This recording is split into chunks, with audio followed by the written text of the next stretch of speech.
সুপ্রিয় শিক্ষার্থী বন্ধুরা, আজকে আমি তোমাদের বাংলা বইয়ের ষষ্ঠ শ্রেণী বাংলা বইয়ের পঞ্চম অধ্যায় নিয়ে কথা বলব। আজকে আলোচনার বিষয় বুঝে পড়ি লিখতে শিখি। কি আলোচনার বিষয়? বুঝে পড়ি লিখতে শিখি। প্রথম পরিচ্ছেদ প্রায়োগিক লেখা। সুপ্রিয় শিক্ষার্থী বন্ধুরা, তোমাদের এই বিষয়ে আমাদের অনেকগুলো ক্লাস আপলোড দেওয়া আছে। যদি তোমাদের স্কিল ডেভেলপ করতে চাও তাহলে ক্লাসগুলো তোমরা দেখে নিতে পারো এবং আমাদের চ্যানেলটি সাবস্ক্রাইব করে লাইক বাটন একটি লাইক দিয়ে অবশ্যই কমেন্ট বক্সে জানাবে ক্লাসটি তোমাদের কেমন লেগেছে। ধন্যবাদ। প্রথমে দেখো লেখা আছে বুঝে পড়ি লিখতে শিখি, প্রায়োগিক লেখা। এখানে লেখা আছে ৭১ দিনগুলি জাহানারা ইমামের একটা ছবি দেওয়া আছে। দেখো এটা জাহানারা ইমাম। তাহলে দেখো এখানে রিডিংগুলো আমরা পড়বো না, রিডিং পড়লে আমাদের অনেক সময় ব্যয় হয়, এই জন্য আমরা রিডিং পড়বো না, আমরা শুধু উত্তরগুলো করে দিই। দেখো এখানে বলা হয়েছে ৭১ দিনগুলি। ৭১ দিনগুলি মানে কি? আমাদের সেই যুদ্ধের সময়ের কথা মনে হচ্ছে। এখান থেকে ১৯শে মার্চ ১৯৭১ শুক্রবারে একটা দিন নিয়ে ঘটনা লেখা আছে, আমরা এটা পড়বো না, তোমরা পড়ে নিবে। এখন দেখো এগুলো সব তোমরা পড়ে নিবে, আমরা অ্যান্সার করি। পড়ে কি বুঝলাম আমরা এটা অ্যান্সার করবো কত পৃষ্ঠা? ৬৪ পৃষ্ঠা অ্যান্সার করবো। পড়ে কি বুঝলাম? তাহলে দেখো আমরা পড়ে কি বুঝলাম অ্যান্সারটা করে নিই। উত্তর: এটি মুক্তিযুদ্ধকালীন সময়ের দিনলিপি, মানে কি লেখা, তাই না?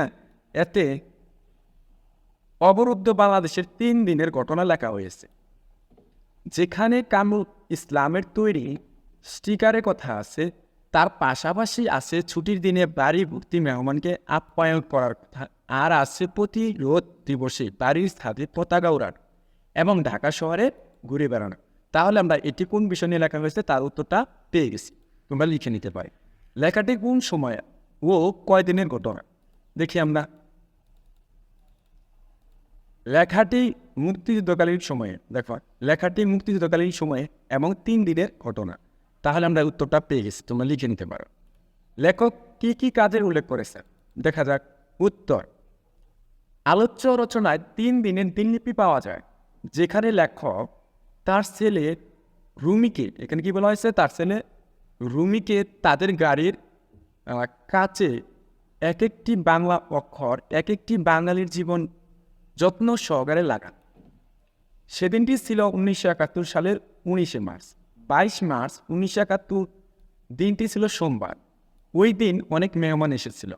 মেহমানদের সেবা আর সারা দেশব্যাপী নানা ঘটনা উত্তেজনায় লেখিকার দিন কেটে যায়। ২৩ মার্চ ১৯৭১ সালে প্রতিরোধ দিবস হিসেবে পালন করার সিদ্ধান্ত নেওয়া হয়। লেখিকা তার বাড়ির ছাদে বাংলাদেশের পতাকা ওড়ান। ঢাকার সার্বিক অবস্থা দেখতে লেখিকা গাড়ি নিয়ে বের হন। শহীদ মিনারে কামরুল ইসলামের স্টিকার লাগানো দেখেন। তাহলে আমরা কি অ্যান্সারটা পেয়ে গেছি। সুপ্রিয় শিক্ষার্থী বন্ধুরা, তোমরা অ্যান্সারটা করে নিতে পারো। এরপর দেখো লেখার ৩ অংশের শুরুতে তারিখ দেওয়া কেন? এখন দেখো উত্তর: রোজ নামচা বা দিনলিপি লেখার ক্ষেত্রে তারিখ খুব গুরুত্বপূর্ণ। কোনো নির্দিষ্ট লেখার ক্ষেত্রে ওই তারিখ না দিলে তা কোনো সময়ের ইতিহাসকে ধারণ করেছে তা বোঝা যায় না। তাই রোজ নামচা বা দিনলিপিতে তারিখ লেখা হয়। তাহলে কেন লেখা হয়েছে তোমরা অ্যান্সারটা পেয়ে গেলে। তারপর দেখো এই লেখা থেকে নতুন কি কি জানতে পারলে?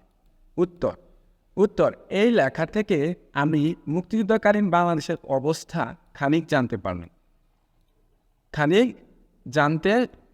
পারলাম।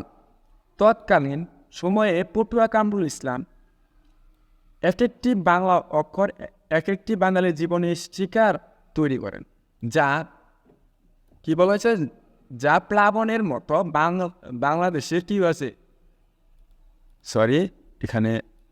যা প্লাবনের মতো কি আছে বাংলাদেশে সর্বত্র ছড়িয়ে পড়ে। লেখকের পুত্র রবি নিজেও একজন গেরিলা মুক্তিযোদ্ধা ছিলেন। তারপর দেখো এরপর সে কামরুল হাসানের দিয়ে সময় করেছিল। লেখিকা তাই উত্তেজনা অনেক কিছুই বলতে ভুলে যাচ্ছেন। এত দ্রুত সব কিছু ঘটেছে ২৩ মার্চের রাতে। তাহলে তোমরা এই পর্যন্ত লিখে নিতে পারো, ঠিক আছে? এই পর্যন্ত A to Z এই পর্যন্ত তোমরা আস্তে আস্তে দেখে লিখে নিবে। আমি পড়লাম না, অনেক সময় হয় বড় ক্লাস হলে তোমাদের বিরক্তি বোধ হয়। তাহলে তোমরা ভিডিওটা এখানে এইভাবে দেখে নিতে পারো, কেমন? আচ্ছা, বলিও লিখি 71-এর দিনগুলি রচনায় লেখক যা বলেছেন তা নিজের ভাষায় বলো এবং নিজের ভাষায় লেখো। তাহলে দেখো 71 দিনগুলায় কি আছে আমরা লিখি। উত্তর, আমরা উত্তর কিন্তু নিয়ে নিয়েছি। উত্তরে কি বলেছে দেখো, উত্তর 71-এর দিনগুলি রচনাটিতে 3 দিনের দিনলিপি উল্লেখ হয়েছে। 19 মার্চ রুমি একটি পোস্টার নিয়ে আসে যা পটুয়া কামরুল ইসলামের ডিজাইন করা। সেটি রুমি গাড়ির কাছে যত সহকারে সেটে দেয়। তারপর পটুয়া কামরুল ইসলাম সকল পটুয়াদের নিয়ে কি করে, সকল পটুয়াদের নিয়ে গঠন করে। এখন এ সমিতির সভায় সিদ্ধান্ত নেওয়া হয় শাপলা ফুলকে সংগ্রামের প্রতীক হিসেবে গ্রহণ করার বিচারে। 22 মার্চ ছুটির দিন থাকা সত্ত্বেও বাসায় অনেক অতিথি আসে। তাদের আপ্যায়ন করা এবং সারা দেশে ঘটে যাওয়া উত্তেজনা ভয়ঙ্কর। এখানে কি বলা হয়েছে, উত্তেজনা ভয়ঙ্কর। তারপর দেখো কি অনুষ্ঠান বিজয় বলতে সত্ত্বেও বাসায় অনেক অতিথি আসে, তাদের আপ্যায়ন করা এবং সারা দেশে ঘটে যাওয়া উত্তেজনাকর পরিস্থিতির সাথে লেখিকা তাল মেলাতে পারছিলেন। 22 মার্চ সোমবার জমি যেন কথা চলে গেল, জামি যেন কথায় চলে গেল। 23 মার্চ প্রতিরোধ দিবস পালন করা হয় সারা দেশে। লেখিকা আপন বাড়ির ছাদে কালো পতাকার পাশাপাশি বাংলাদেশের পতাকা উত্তোলন করে। এক শিরশিরে অনুভূতি লেখিকার হৃদয়কে গ্রাস করে। তিনি গাড়ি নিয়ে ঢাকা শহরে অবস্থা পর্যবেক্ষণ করতে বের হন। দেখেন সবাই প্রতিরোধ দিবসের সাথে একত্রতা প্রকাশ করেছে। সব বাড়িতে লাল সবুজের পতাকা উড়েছে আর আপন অস্তিত্বে জানান দিচ্ছে। লেখিকা শহীদ মিনারেও যান। সেখানে গিয়ে দেখতে পান সারে সারে পটুয়া কামরুল ইসলামের আঁকা এবং মানে সারি সারি যেটা হয় সারি সারি ইসলামের আঁকা এবং ডিজাইন করা পোস্টার সারে সারে কী করা সাটা, এটা তাদের একটা ভাষা, সারে সারে সাটা। তাহলে আমরা এই বলিও লিখিত অ্যান্সারটা পেয়ে গেছি। তাহলে পেয়ে গেছি না অ্যান্সারটা আমরা, তোমরা এটা লিখে নেবে, সুন্দর করে লিখে দেবে, ঠিক আছে। এরপর দেখো রোজ নামচার লিখতে শিখি। এখানে দেখো প্রতিদিন অনেক ঘটনা ঘটে থাকে, এই রিডিংগুলো তোমরা পড়বে। শুরুতে তারিখ এবং জায়গার নাম লিখে রাখতে হয়, বর্ণাভ্রঙ্গ লিখতে হয়, এটা তোমরা মনে রাখতে। এখন দেখো রোজ নামচা লিখি, এখানে কি বলা আছে, রোজ নামচা লিখি। এখন তুমি 3-4 দিনের ঘটনা রোজ নামচার আকারে লিখে শিক্ষককে দেখাও। এখন আমরা এইটার অ্যান্সার করবো, কোনটার অ্যান্সার করবো, এইটার অ্যান্সার করবো। তাহলে চলো আমরা 3-4 দিনের ঘটনা রোজ নামচার আকারে লিখে শিক্ষককে দেখিয়ে দিই। তাহলে চলো অ্যান্সার স্ক্রিপ্টে চলে যাই।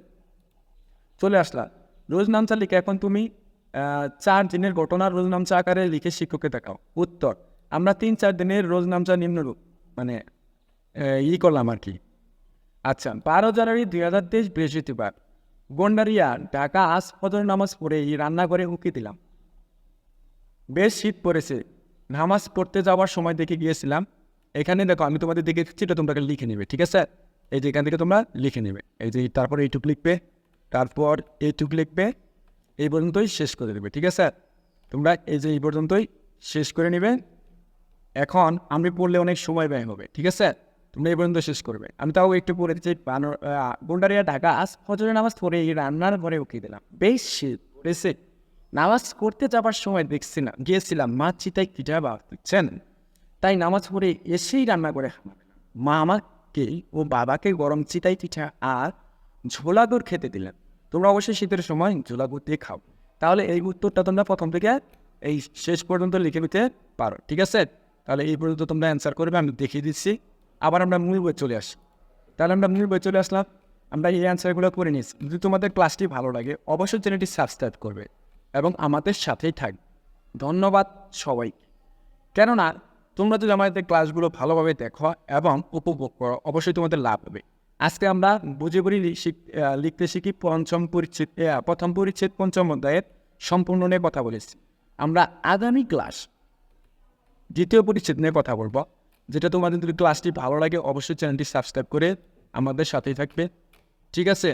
তাহলে আজকের মতো আমরা এই পর্যন্ত রাখবো। তোমাদের কাছে অবশ্যই আমার অনুরোধ তোমরা একটা সাবস্ক্রাইব করে দিবে, ঠিক আছে। ধন্যবাদ সবাইকে। আল্লাহ হাফেজ। আসসালামু আলাইকুম।